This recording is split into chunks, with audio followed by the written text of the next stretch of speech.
Your Excellency, Professor Kithure Kindiki, Deputy President, the Chair of the Council of Governors, FCP, Ahmed Abdullahi, the Cabinet Secretary for the National Treasury and Economic Planning, FCPA, John Badi, all governors present, all members of Parliament, members of the Diplomatic Corps, distinguished delegates, ladies and gentlemen, welcome to the closing ceremony of this year's very successful Devolution Conference 2025. Indeed, Your Excellency, we've had fruitful conversations and discussions in the last 2 days. Just as you walked in, we just concluded our final plenary session, which was on strategies for action in financial inclusivity, sealing the fault lines. Now, this was one of the plenary sessions that were taking place here, and very many other side events that have taken place since Wednesday. Fruitful discussions and deliberations. As we come to this closing ceremony, Your Excellency, you shall at some point be requested to launch the model school feeding policy that's been prepared by the Council of Governors. And just to give you a taste of what that is all about, I'd like you to watch our screens and take a look at this following video, which is a summary of what the model school feeding policy is all about.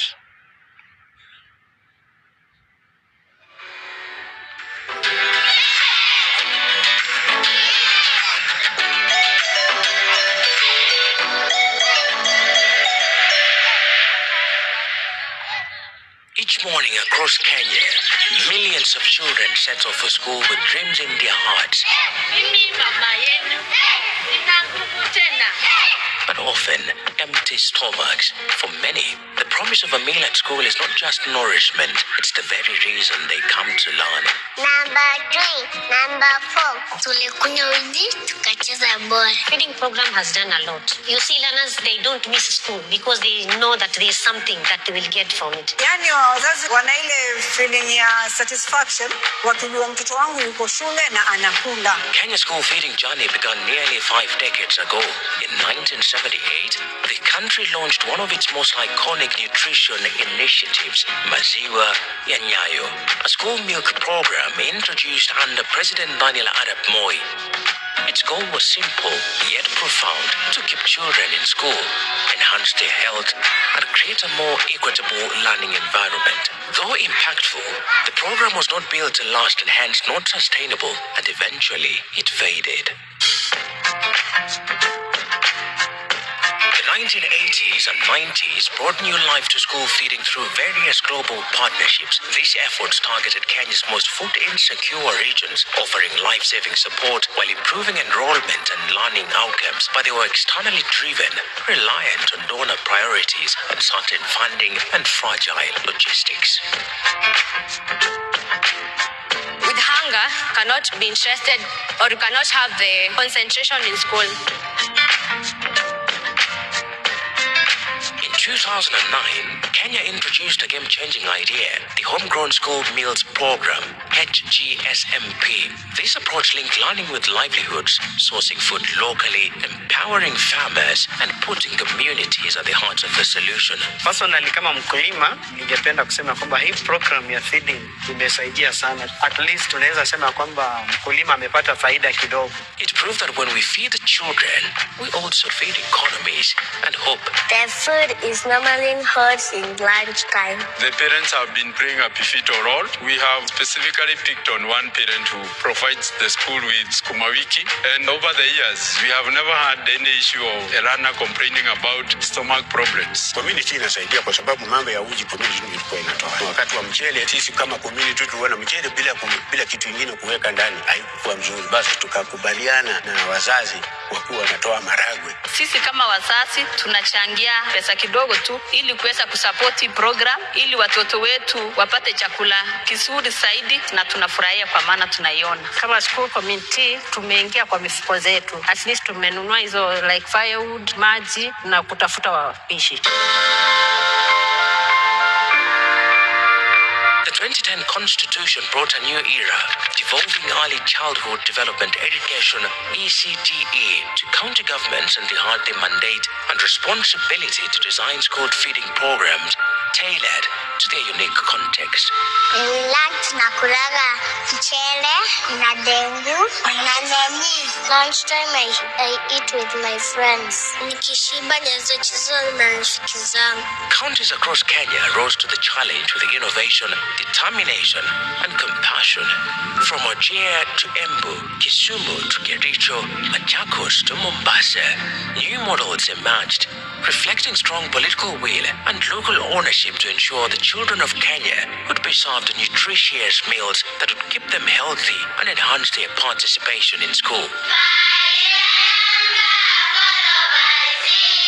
As you can see, we have got the growing beds and we also have the growing pipes. And the kind of vegetables that we do grow here are growing very fast. And therefore, we do harvest each and every week. That is necessary to supply adequate amount of vegetables to the school feeding program. Yet, despite the momentum, progress has been uneven. Without a shared framework, many programs were inconsistently funded, poorly coordinated, and unsustainable across the counties. The harsh realities of rising food prices and cost of living, poverty, climate shocks, social cultural barriers, and infrastructure gaps widened the cracks. Without a harmonized approach, even the best intentions can fail to reach scale. Most of the challenges that we face is infrastructural, where even the primary school sections don't have kitchen. They cook in the open. Sasa ninaomba nitengenezewe kitchen na majiko na nipewe kuni. That's why the Council of Governors, with the support of Food for Education, has developed a model county school feeding policy designed to be adopted across all the 47 counties. It is envisaged that with the full adoption by the counties, the policy stands to transform the lives of over 3 million pre-primary learners across the country. School feeding programs have consistently demonstrated their power to significantly boost enrollment and retention rates at the early learning level, underscoring the urgency and far-reaching impact of this noble initiative. Therefore, this is more than a document. It's a bold commitment, a promise to every Kenyan child that hunger will no longer stand in the way of their dreams.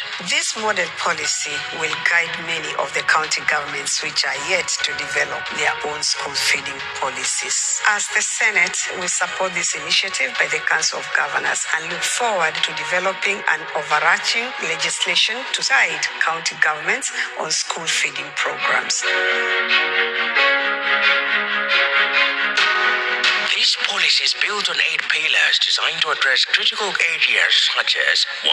Social protection and inclusion. No child, regardless of where they are born, should be left behind. 2. Nutrition and health promotion. Because nutritious food means better learning, stronger bodies, and a brighter future for all children. 3. Community engagement. Parents, teachers, and local leaders are no longer bystanders, but co-creators of solutions. 4. Infrastructure. Building kitchens, dining spaces, and clean water systems to support safe and dignified feeding environments. 5. Food storage, handling, and safety. Implementing quality control across the value chain from delivery to the child's plate. 6. Financing. Establishing innovative, sustainable funding models, including public, private, and philanthropic contributions. 7. Partnerships. Harnessing the strengths of government, NGOs, the private sector, and local producers. 8. Governance, coordination, and accountability. Promoting transparency, data-driven planning, and continuous evaluation across all levels of implementation. I would like to urge the various government agencies involved that, if possible, they should support school feeding programs because it is very helpful to the learners. Wazazi wengi walikubali hili swali na sidhani kama kuna mzazi analipinga. This benefits our children. I, being a parent, it benefits my child. So I am game with it. I am in for it. So Governor, nawaomba kumbatieni kitu kwa moyo wenu msafi kabisa na mtaona matunda yake. This is Devolution's moment, a moment to unite all the 47 counties under a bold and shared vision to nourish every child, fulfill dreams, and empower communities to build a nation where food is not a privilege but a right. Because no child, regardless of their background, should be left behind due to classroom hunger.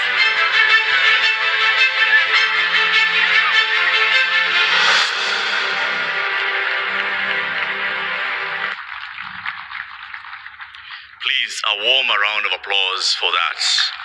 Your Excellency, as you see, when we invite you here to come and launch, you will be launching something that's a game changer. And not just a game changer in terms of policy, but a game changer for lives. Because children will now be having a way and a means and a motivation to attend school and to remain in school.